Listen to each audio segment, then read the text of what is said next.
Hello everyone, today we're going to be doing something a little bit more fun for me, which is arguments for the unicity of God. This is arguments for the idea that there's only one God or only one necessary being. You might remember that I said this was a hobby of mine when I did my video on Scotus's argument. Scotus's arguments will appear, though slightly modified, in this video. Some preliminaries. The unicity means that there's only one God. That's the unity, the oneness. Some preliminaries. We got genus, species, and individual. You're going to need to understand these terms. Genus is a higher class, species is a lower class, and individuals are members of a species. So just think like humans are a species, humanity is a species. Each human, like Bob and Jim and Jill, are all individuals in the species human. And then human is in the genus animal. Animal contains multiple species, and each species contains multiple individuals. If you want more on this, you can check my series on the isogogy of porphyry. Second, this is going to contain content, though again slightly modified, from Aquinas, Scotus, and Suarez. They all share some arguments, and they all have differing versions of each argument. Third, I'm undecided on the source of individuation between beings, either Hichaides or hold-apart grounding. For any of these arguments to work, Hichaide and hold-apart grounding both work just fine, but depending on which one you choose, you can just modify the arguments that say Hichaide to add whole, and the exact same conclusion will fall out of every argument. Finally, Occam's razor. This is just like some sort of meme which has become the most popular way to argue for God's oneness, and that's just that you only need one necessary being to explain the universe, so you should choose just one being. I guess that's fine, but it really doesn't strike me as that strong. This is just something that people will happily ignore. So let's add a little bit of bite to the arguments instead of just saying it's the simplest explanation. It posits the least number of entities. Be quiet, Occam. Shh. Okay. First from Suarez. If there's more than one necessary being, they would need to be A, members of different species, or different species altogether. But 2, both A and B are impossible. C, therefore, there are not multiple necessary beings. This should all be pretty clear from what I've already explained. But let's look at the supports. Why are A and B impossible? Well, let's start with A. Premise 1, a thing only exists insofar as it is a singular thing.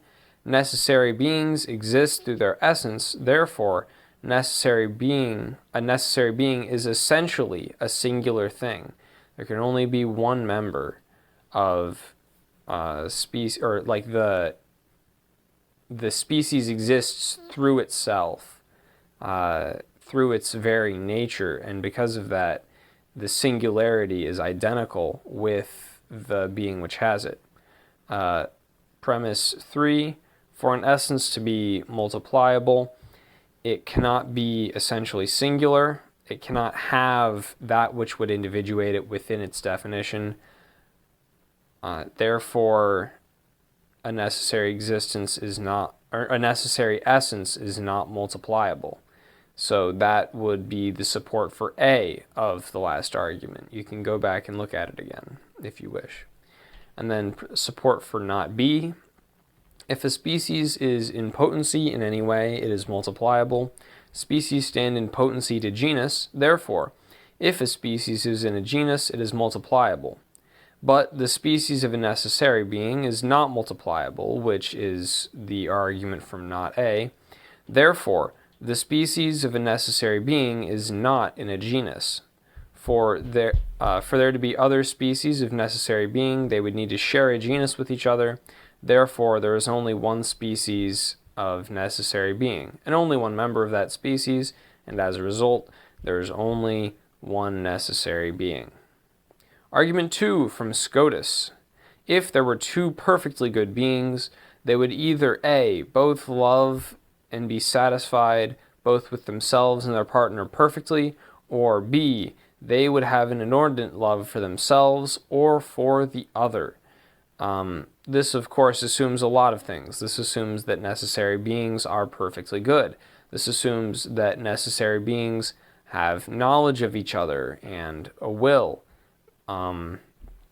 This argument obviously will not get off the ground if you don't believe in that.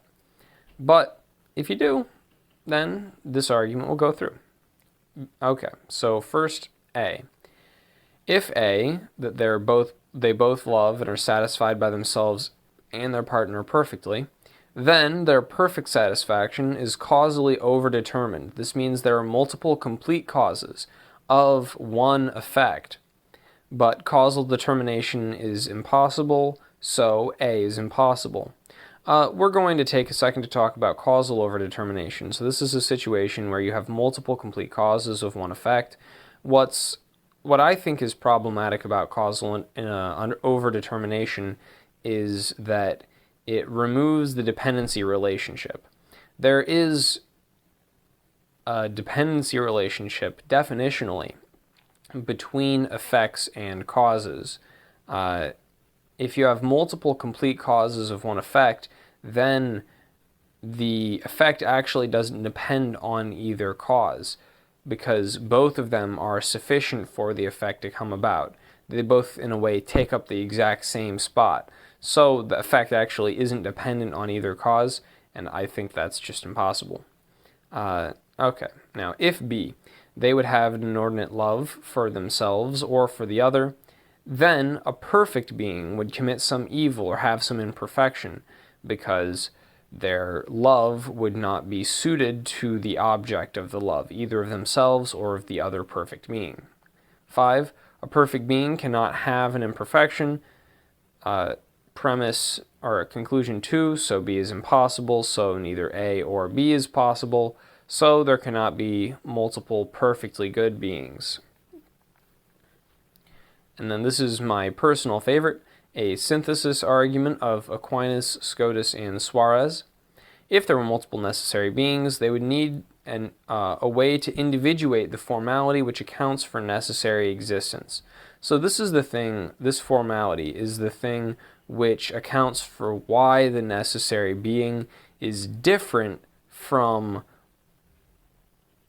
all the contingent beings. Why does this thing exist from itself while everything else needs to be caused to exist? This is the thing about it which does that. This formality could be individuated either by 1. Some accident, 2. A hechaity, 3.